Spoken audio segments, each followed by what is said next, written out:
ನಮಸ್ಕಾರ. ಮಾಲ್ದಿ ಟೇಸ್ಟಿ ಟ್ರೀಟ್ಸ್ಗೆ ಸುಸ್ವಾಗತ. ನಾನಿವತ್ತು ಸ್ಟಫ್ಡ್ ಇಡ್ಲಿ ಮಾಡೋದನ್ನು ತೋರಿಸ್ತಾ ಇದ್ದೀನಿ. ಇದಕ್ಕೆ ನಮ್ಮ ಇಷ್ಟದ ಯಾವ ತರಕಾರಿನಾದರೂ ತಗೋಬೋದು.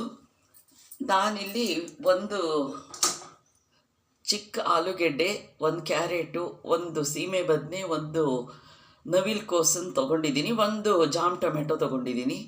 ಇದನ್ನು ತುಂಬ ಮೆತ್ತಗೆ ಬೇಯಿಸ್ಕೊಂಡು ಇಟ್ಕೊಂಡಿದ್ದೀನಿ. ಈಗ ಇದಕ್ಕೆ ಒಗ್ಗರಣೆ ಕೊಡ್ತಾ ಇದ್ದೀನಿ.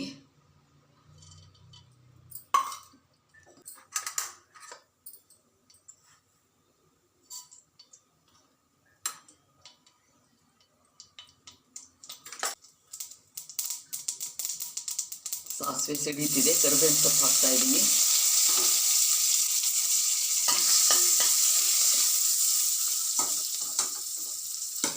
ಇದಕ್ಕೆ ಬೇಯಿಸ್ಕೊಂಡಿರೋ ಅಸಾರ್ಟೆಡ್ ವೆಜಿಟಬಲ್ಸ್ ಹಾಕ್ತಾ ಇದ್ದೀನಿ.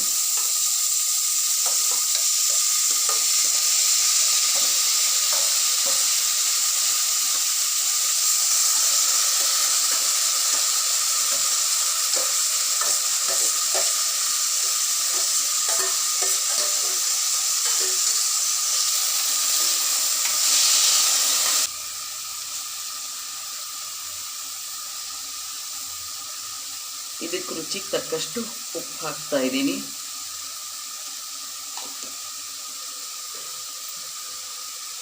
ತೆಂಗಿನಕಾಯಿ ಹಾಕ್ತಾ ಇದ್ದೀನಿ. ಸ್ಪೈಸಿಯಾಗಿರಬೇಕು ಅಂತಂದ್ಬಿಟ್ಟು ಇಡ್ಲಿ ಸ್ಟಫ್ ಮಾಡ್ತೀವಲ್ಲ, ಅದಕ್ಕೋಸ್ಕರ ಸಾರಿನ ಪುಡಿ ಇಷ್ಟು ತೊಗೊಂಡಿದ್ದೀನಿ. 2 ಟೀ ಸ್ಪೂನ್ ಇದೆ.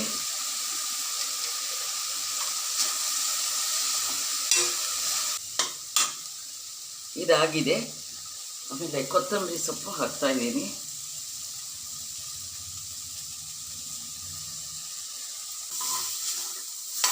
ನೋಡಿ, ಸ್ಟಫ್ ಮಾಡೋ ಪಲ್ಯ ರೆಡಿಯಾಗಿದೆ. ಇದು ಆರಲಿ, ಆಮೇಲೆ ನೆಕ್ಸ್ಟ್ ಹೇಗೆ ಮಾಡೋದು ಅಂತ ತೋರಿಸ್ತೀನಿ. ನೋಡಿ, ಪಲ್ಯ ಆರಿದೆ. ಈಗ ಇಡ್ಲಿ ಹಿಟ್ಟು ರೆಡಿಯಾಗಿದೆ. ಇದನ್ನು ನಾನು ಹಿಂದೊಂದು ರಾತ್ರಿ 1 ಪಾವ್ ಅಕ್ಕಿನ ಇದನ್ನು ಮಾಡಿ ಇಟ್ಕೊಂಡಿರ್ತೀನಿ ಅಂತ ಹೇಳಿದ್ನಲ್ಲ, ತೊಳೆದ್ಬಿಟ್ಟು ನೆರಳಲ್ಲೇ ಒಣಗಿಸಿ ಅದನ್ನು ಹುರಿದು ಅಕ್ಕಿನ ಇಟ್ಕೊಂಡಿರ್ತೀನಿ. ಅದನ್ನು ಉಗುರು ಬೆಚ್ಚಗಿನ ನೀರಿನಲ್ಲಿ ನೆನೆಸಿದ್ದೆ ನೆನ್ನೆ.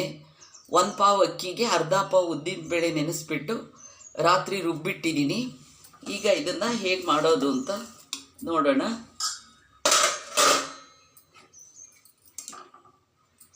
ಮುಂಚೆ ಒಂದು ಸ್ವಲ್ಪನೇ ಹಿಟ್ಟು ಹಾಕಬೇಕು. ಇಷ್ಟೇ. ಆರಿರೋ ಪಲ್ಯ ಇದೆಯಲ್ಲ, ಅದನ್ನು ಕಾಣಿಸ್ತೀವಿ ಹೀಗೆ ಇಡಬೇಕು. ಆಮೇಲೆ ಇನ್ನೊಂದು ಸಲ ಇದ್ರ ಮೇಲೆ ಹೀಗೆ ಹಿಟ್ಟು ಹಾಕಬೇಕು. ಹೀಗೆ ಎಲ್ಲದನ್ನು ಮಾಡ್ತೀನಿ. ಬೇಯಿಸ್ಬಿಟ್ಟು ತೋರಿಸ್ತೀನಿ. ನೋಡಿ, ಸ್ಟಫ್ ಇಡ್ಲಿ ರೆಡಿಯಾಗಿದೆ. ಇದನ್ನು ಕಟ್ ಮಾಡಿ ತೋರಿಸ್ತೀನಿ. ಈ ಥರ ಇರುತ್ತೆ ತರಕಾರಿ ಒಳಗಡೆ. ತರಕಾರಿ ಪ್ರಿಯರಿಗೆ ತುಂಬ ಇಷ್ಟ ಆಗೋ ಇಡ್ಲಿ ಇದು. ಮಾಡ್ಕೊಂಡ್ಬಿಟ್ಟು ಫೀಡ್ಬ್ಯಾಕ್ ಕೊಡಿ. ರೆಡಿಯಾಗಿದೆ. ನೋಡಿದ್ದಕ್ಕೆ ಧನ್ಯವಾದಗಳು. ಲೈಕ್ ಮಾಡಿ, ಫ್ರೆಂಡ್ಸ್ ರಿಲೇಟಿವ್ಸ್ ಜೊತೆ ಶೇರ್ ಮಾಡಿ. ಸಬ್ಸ್ಕ್ರೈಬ್ ಆಗದೇ ಇದ್ದರೆ ಪ್ಲೀಸ್ ಸಬ್ಸ್ಕ್ರೈಬ್ ಮಾಡ್ಕೊಳ್ಳಿ. Thank you very much.